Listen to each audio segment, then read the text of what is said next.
What sort of bipartisan spirit are we talking about? To what effect? How much money are we talking about effectively?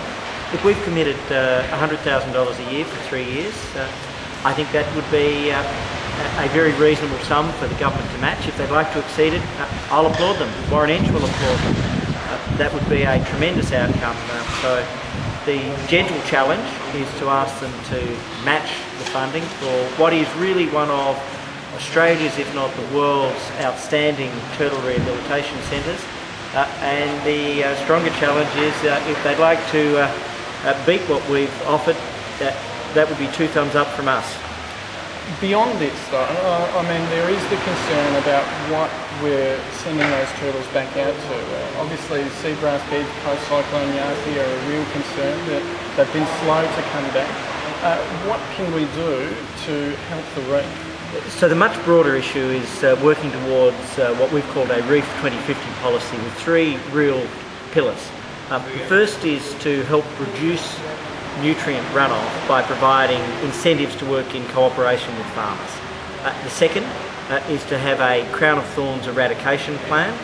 We can and do much more. The government is providing 2% of the 100 million it's allocated to lock out fishermen from the reef for crown of thorns rehabilitation. That balance is all wrong. They should change the balance and make sure that a significantly higher proportion of those funds is allocated to crown of thorns. And then thirdly, direct action to protect turtles and dugongs. Now we've announced one part of that today, but both turtles and dugongs are under threat and pressure.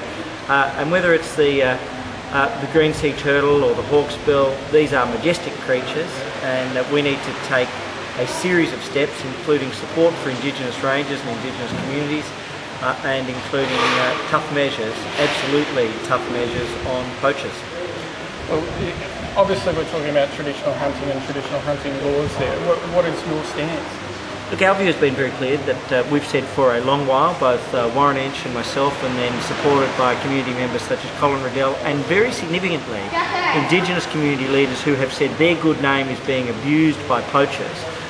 We've said that we don't think there should be, and we would move to make sure there was no hunting in green zones.